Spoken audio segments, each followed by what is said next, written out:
Hello guys, तो देखते हैं बेसिक मैथ सिंबल्स जो आप डेली लाइफ में यूज़ करेंगे। डेली आप मैथमेटिकल इक्वेशंस में, क्वेश्चंस में यूज़ करेंगे। प्लस माइनस मल्टीप्लिकेशन डिवीजन के अलावा भी सिंबल्स होते हैं। तो देखिए, पहला है ग्रेटर इक्वल्स टू। इसका मतलब क्या होता है? आपने केवल ग्रेटर वाला दिखा हुआ, केवल ग्रेटर, और ये यही ग्रेटर यही लेसर के इक्वल बराबर हो जाता है। जिस तरफ ये मुंह खुला होता है वो वाली वैल्यू बड़ी होती है, जैसे 8 बड़ा है और 4 छोटा है। इस तरह के एक्सप्रेशन होते हैं। अब होता है ग्रेटर इक्वल्स टू या लेसर इक्वल्स टू, ये दोनों को आप ऐसे पलट देते हैं तो ये दोनों एक ही बन जाते हैं। तो देखिए कैसे, ग्रेटर इक्वल्स टू, इसका मतलब है क्या 8 ग्रेटर इक्वल्स टू। अगर मैंने यहाँ 8 लिख दिया तो इसके आप क्या सोचेंगे, ये ट्रू है कि फॉल्स है? तो देखिए 8 क्या 8 से बड़ा है, तो ये फॉल्स हो जाएगा। लेकिन नीचे सिंबल भी लगा हुआ है, तो क्या 8 8 के इक्वल है? हाँ, तो ये ट्रू ही माना जाएगा। ये ट्रू माना जाएगा, ठीक है। अब देखिए कहीं ये लिख दिया 9 ग्रेटर इक्वल्स टू 8, तो क्या 9 8 के बराबर हो जाएगा? नहीं। पर क्या 9 8 से बड़ा है? Yes, true. तो इनमें से कोई भी एक कंडीशन हो जाती, दोनों में से ट्रू, तो इसी सिंबल को बोलते हैं। अब इसको आप पलट देंगे, जैसे 6 लेसर इक्वल्स टू 7, तो क्या 6 7 से छोटा है? यस, इक्वल तो नहीं है पर छोटा तो है, तो ये भी ट्रू कंडीशन मानी जाएगी, ठीक है। तो यही सिंबल होता है लेसर इक्वल्स टू और ग्रेटर इक्वल्स टू का, ठीक है। ओके, अब एक है नॉट इक्वल्स टू, इक्वल नहीं होना चाहिए, ठीक है। तो नॉट इक्वल्स टू का बहुत सिंपल है, जैसे 6 बराबर 6 है, ठीक है। अब नॉट इक्वल्स टू में क्या करते हैं, इस इक्वल के सिंबल में सिर्फ इस तरह से एक बार काट देते हैं, तो इसका मतलब होता है नॉट इक्वल्स टू, ये इसके बराबर नहीं है। बट ये गलत कंडीशन हो जाएगी, 6 की जगह में और 7 लिखना पड़ेगा। क्या 6 7 के बराबर है? नहीं है, तो फिर यहाँ पे ये वाला सिंबल आ जाएगा, ठीक है। इनफाइनाइट, इनफाइनाइट मतलब ऐसी वैल्यू जिसकी कोई काउंटिंग नहीं है हमारे पास, वो कभी खत्म नहीं हो रही, तो उसका सिंबल होता है देखिए इस तरह से, ये वाला, इसको बोलते हैं इनफाइनाइट, ठीक है। अब एक आता है प्रपोर्शनल, ये दोनों सेम समझते हैं, सेम नहीं। प्रपोर्शनल ऐसे होता है, इसका मुंह खुला होता है, ये बंद नहीं होता। इस प्रपोर्शनल का मतलब होता है कोई एक वैल्यू बढ़ेगी तो दूसरी भी बढ़ेगी। जैसे कोई फॉर्मूला होता है, जैसे v equals to I R का, इस तरह का कोई फॉर्मूला है मान लो। तो अगर इस फॉर्मूले में अगर ये r की वैल्यू इधर बढ़ेगी तो इस v की वैल्यू भी बढ़ेगी, एक तरह से, ठीक है। तो कोई एक वैल्यू बढ़ेगी तो दूसरी भी बढ़ेगी। तो यहाँ पे मैं बोलना चाहूँ तो बोल सकता हूँ v is directly proportional to r, या v is directly proportional to i। तो कोई एक चीज़ बढ़ेगी तो दूसरी भी बढ़ेगी, ये सिंबल होता है प्रोपोर्शनल का, ठीक है। अब एक आता है क्यूब रूट का। तो देखिए रूट सिंबल आपने ये पढ़ा हुआ, ये रूट ये होता है। क्यूब रूट का मतलब होता है बस एक छोटा सा यहाँ 3 लगा दिया, ठीक है। 4 लगा देंगे तो 4 बार उस चीज़ का रूट आ जाएगा, मतलब 2 बार, ठीक है। ये यहाँ पे क्यूब लगा दिया, ठीक है। तो आप देखिए ध्यान रखिए, ये वैल्यू जैसे 27 लिखा मैंने, तो इसका क्यूब रूट कितना निकल के आता है? 3, ठीक है। ये क्यूब रूट का छोटे 3 बनाते हैं, छोटा सा।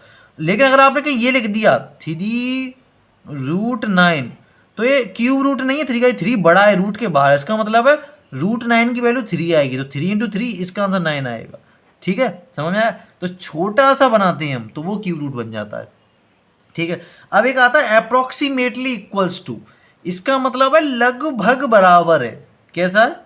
लगभग बराबर है। तो उसका सिंबल ये होता है, देखिए ये ऐसे लगभग बराबर है, ये सिंबल होता है इसका। जैसे 4.567, ये लगभग बराबर है 4.57 के, 570 के। तो ये लगभग वैल्यू बराबर है, तो ये अप्रोक्सीमेट वाला सिंबल आता है। अब देखिए एग्जैक्टली सेम क्या होता है, वैसे तो इक्वल भी एग्जैक्टली सेम ही आता है, बट इसको एक और इसका सिंबल होता है, इसमें 3 स्ट्रेट लाइन बना देते हैं, तो ये एग्जैक्टली इक्वल हो जाता है, ठीक है। सेम ये इक्वल की तरह ही एक तरह से। कॉन्ग्रुएंट का मतलब होता है इस तरह का सिंबल, 2 इक्वल ऊपर एक इस तरह का सिंबल।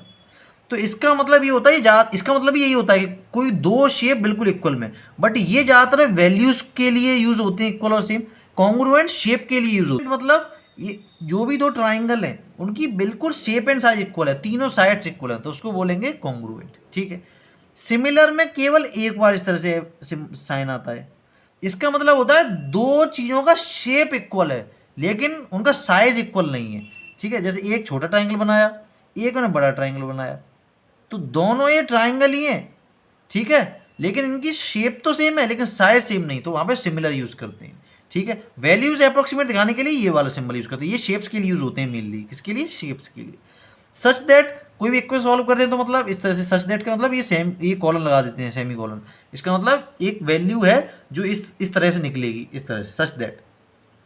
देयरफॉर का मतलब आपने ऊपर कोई भी इक्वेशन सॉल्व की है, ठीक है, आपने ऊपर कोई भी इक्वेशन सॉल्व की है, तो जब इक्वेशन सॉल्व करते हैं तो करने के बाद कुछ सॉल्व होके आया तो उसके लिए इस तरह से सिंबल होता है, ये 3 डॉट्स बनाते हैं, एक डॉट ऊपर होता है, ये देयरफॉर का सिंबल होता है, ठीक है। अब कोई इक्वेशन आपने कहीं यूज़ कर ली पहले, या कहीं प्रूफ कर चुके हैं, या कोई थ्योरम जो ऑलरेडी है उसका आप यूज़ करना चाह रहे हैं, तो वहाँ पे सिंस यूज़ करते हैं, बिकॉज इसमें इस तरह से आता है, 2 डॉट ऊपर आते हैं, 1 डॉट नीचे आता है, तो ये सिंस आता है। देयरफॉर हम सॉल्व करके ला रहे हैं तब इसका यूज़ करते हैं, और कोई चीज़ पहले से एग्जिस्ट कर रही है तो उसके लिए सिंस का यूज़ करते हैं, ठीक है। अब इससे रिलेटेड एक इम्प्लाइज भी होता है, इम्प्लाइज का सिंबल भी होता है, वो इस तरह से होता है, ये वाला। अब ये ज़्यादातर इक्वेशन में यूज़ होता है, जैसे मान लीजिए आपने ऐसे लिखा 4x + 5 = 3 है, ठीक है, ठीक है। तो देखिए अब ये पहला स्टेप था, अगला स्टेप इसका इम्प्लाइज से डिनोट करते हैं। अब इम्प्लाइज बना दूंगा तो इसका अगला स्टेप ये होगा 3 - 5, तो अगला स्टेप और क्या हो जाएगा, 4x = -2। तो ये सॉल्व करने के बाद अगला स्टेप आया तो मैं यहाँ पे इम्प्लाइज का सिंबल बनाता हूँ, ठीक है। अब एक परपेंडिकुलर होता है, कोई भी लाइन किसी की परपेंडिकुलर तो कैसे लिखते हैं, ये वाला साइन परपेंडिकुलर, ठीक है। ये 90 डिग्री होता था ना, जैसे बड़ा एंगल बनाएंगे तो अब 90 डिग्री आएगा, तो उसको छोटा बना के इस तरह से परपेंडिकुलर सिंबल बना देती है। राइट एंगल भी ऑलमोस्ट इसी की तरह होता है, पर राइट एंगल को इस तरह से बना देती है, देखिए इस तरह से राइट एंगल बना देती हैं, क्योंकि 90 डिग्री का ही तो एंगल होगा, आप बड़ा बनाएंगे इसको शेप में तो, ठीक है। अब ये बहुत से सिंबल यूज़ करते हैं हम लोग ट्रिग्नोमेट्री में, या तो थीटा को वेरिएबल मानते तो ऐसे मानते हैं, ये ऊपर की साइड इसका थोड़ा घूमता है, ये क्यू की तरह नहीं होता, क्यू तो ऐसा होता है, ये क्यू अलग है, थीटा अलग है, ठीक है। अल्फा का सिंबल ऐसे बनाते हैं, ठीक है, ये काफ़ी हद तक सिमिलर लगता है प्रोपोर्शनलिटी वाले सिंबल के, बट ये ज़्यादा कर्व होता है, ये कम कर्व होता है। बीटा का सिंबल ये होता है, ये बी की तरह होता है, बस इसमें नीचे ये लाइन ज़्यादा लंबी होती है। गामा का सिंबल इस तरह से होता है, देखिए इस तरह से। तो ये बेसिक सिंबल्स थे जो आपको डेली लाइफ में यूज़ होने वाले हैं। Thanks for watching.